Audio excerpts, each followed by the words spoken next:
नमस्कार भक्तजनों। और आज फिर मैं आप लोगों के सामने एक नई कहानी के साथ उपस्थित हूँ। एक राजा भर्तृहरि की कहानी, कैसे भर्तृहरि अपनी पत्नी के धोखे से आहत होकर घर से निकले और एक तपस्वी बने, उनकी कहानी। तो चलिए शुरू करते हैं राजा भर्तृहरि की कहानी। उज्जैन में भर्तृहरि की गुफा स्थित है। इसके संबंध में यह माना जाता है कि यहाँ भर्तृहरि ने तपस्या की थी। यह गुफा शहर से बाहर एक सुनसान इलाके में है। गुफा के पास ही सिप्रा नदी बह रही है। गुफा के अंदर जाने का रास्ता काफी छोटा है। जब हम इस गुफा के अंदर जाते हैं तो सांस लेने में भी कठिनाई महसूस होती है। गुफा की ऊंचाई भी काफी कम है, अतः अंदर जाते समय काफी सावधानी रखनी होती है।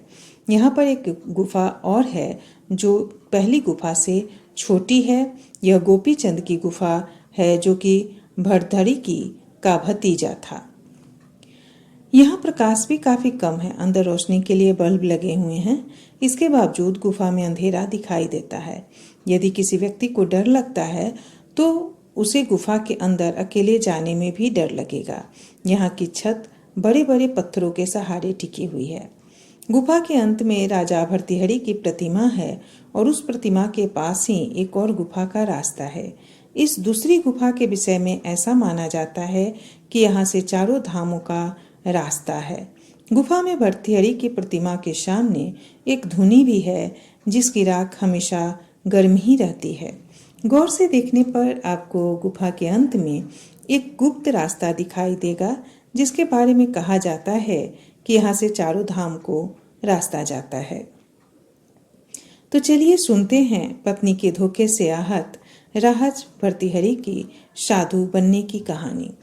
उज्जैनी के नाम से भी जाना जाता था।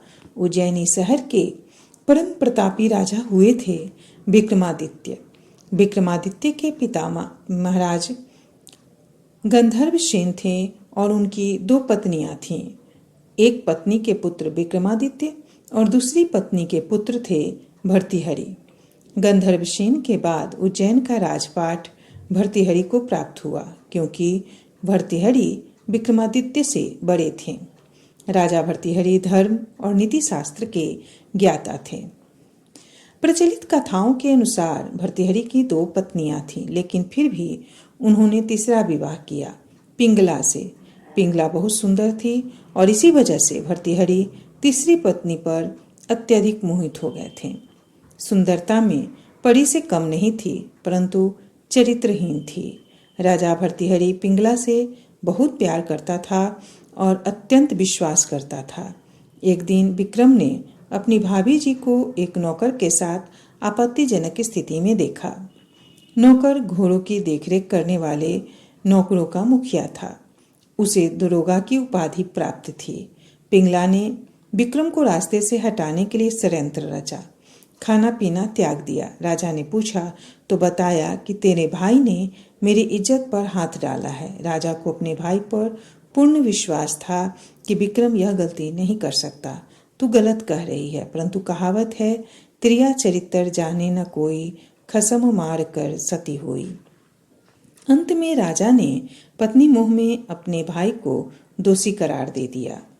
पिंगला ने कहा कि इसको जंगल में जाकर मारकर डाला जाए, इसकी आंखें निकाल कर लाएं, मुझे दिखाएं तो मैं जीवित रहूंगी, नहीं तो मर जाऊंगी। राजा भर्तृहरि ने अपने नौकरों को यही आदेश दे दिया। जब नौकर लेकर चले तब विक्रम ने कहा कि भाई साहब, आपको यह स्त्री मरवाएगी, आपको दुनिया से खो देगी।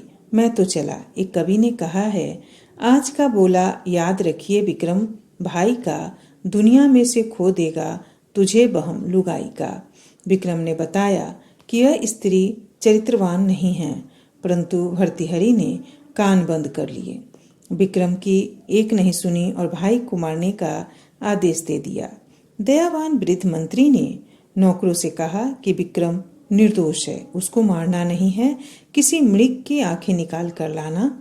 विक्रम को किसी रिश्तेदार जिम्मेदार व्यक्ति के पास दूसरे राजा विक्रम के मामा के राज्य में छोड़ाओ। ऐसा ही किया गया। पिंगला का रास्ते का रोरा दूर हो गया। एक दिन राजा भर्तृहरि जंगल में शिकार खेलने को गया हुआ था। उसने एक हिरण को तीर से मार दिया।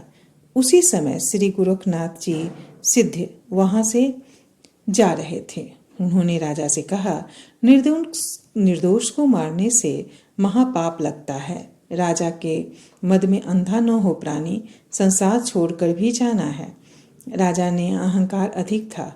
वह अपनी क्रिया में बाधा तथा किसी की शिक्षा स्वीकार नहीं करता। यदि श्री गोरखनाथ जी संत वेश में न होते तो इसी बात पर उन्हें भी वही तीर से मार देता। फिर भी राजा अपनी दुष्टता व्यक्त करते हुए कहा कि यदि इतना जीवों के प्रति दयावान है तो इस मृग को जीवित कर दें, नहीं तो यह संत वेशभूषा उतार कर रख दे। श्री गोरखनाथ जी ने शर्त रखी कि यदि मैं इसी हिरण को जीवित कर दूं तो आपको मेरा चेला बनना पड़ेगा। राजा भर्तृहरि ने कहा, ठीक है।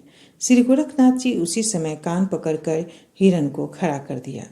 राजा ने कहा कि राजा घोड़े से नीचे उतरा और संत के पैर पकड़कर क्षमा याचना की और कहा कि मुझे कुछ समय और राज्य करने दें, फिर आपका शिष्य अवश्य बन जाऊंगा। अभी मेरी पत्नी रो रो कर मर जाएगी, वह मेरे बिना नहीं रह सकती। श्री गोरखनाथ जी ने कहा कि वान आले की वान न जाने जावे, चाहे चारों वेद पढ़ा ले, त्रिया अपनी ना होती चाहे, कितने लाड लड़ा ले। परंतु भर्तृहरि तो अपनी दुष्ट पत्नी को देवी मानता था। उसने अपनी पत्नी की बहुत वकालत की। श्री गोरखनाथ जी ने कहा कि आपकी इच्छा हो और संसार से मन दुखी हो जाए तो आप चले आना। कुछ समय उपरांत श्री गोरखनाथ जी भेष बदलकर अन्य संत के रूप में राजा भर्तृहरि जी के पास आए। उनको एक अमर फल देकर कहा कि जो इस फल को खा लेगा वह लंबी आयु जिएगा और युवा बने रहेगा। यह कहकर संत जी कुछ दक्षिणा लेकर चले गए। फल की कीमत नहीं ली। राजा ने विचार किया कि यदि मेरे से पहले मेरी पत्नी की मृत्यु हो गई तो मैं जीवित नहीं रह पाऊंगा, इसीलिए यह फल पिंगला रानी को देता हूँ। वह फल अपनी रानी को दे दिया तथा उसके गुण बताए। रानी का प्रेम उस दरोगा से था। रानी ने वह फल अपनी प्रेमी दरोगा को दे दिया और उसके गुण बताए और कहा, मैं आपकी लंबी आयु देखना चाहती हूँ, मैं आपके बिना जीवित नहीं रह पाऊंगी। दरोगा उसी शहर की वेश्या के पास जाता था, उससे अत्यधिक प्रेम करता था। दरोगा ने वह अमर फल अपनी प्रेमिका वेश्या को दे दिया और उसके गुण बताए। वेश्या ने विचार किया कि इस नगरी का राजा बहुत दयालु और न्यायकारी है। अपने भाई का दोष देखा तो उसे भी क्षमा नहीं किया। ऐसा राजा लंबी आयु जीवित रहे तो जनता सुखी रहेगी। यदि मैंने खा लिया तो और अधिक समय तक यह पाप करूंगी।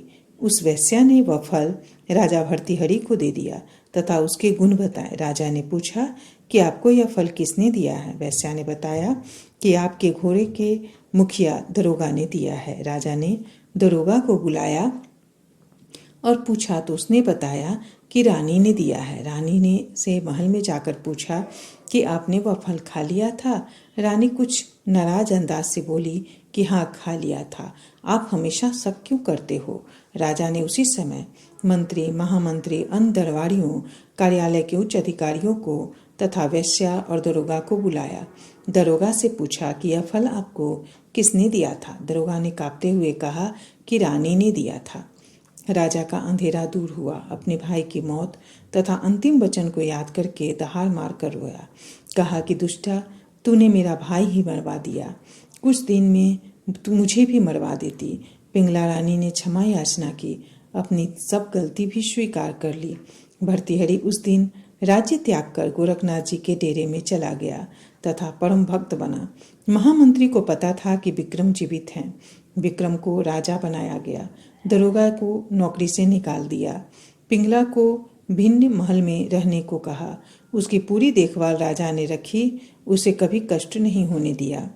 पत्नी के धोखे से भर्तृहरि का मन में वैराग्य जाग गया और वह अपना संपूर्ण राज्य विक्रमादित्य को सौंपकर उज्जैन की एक गुफा में आ गए।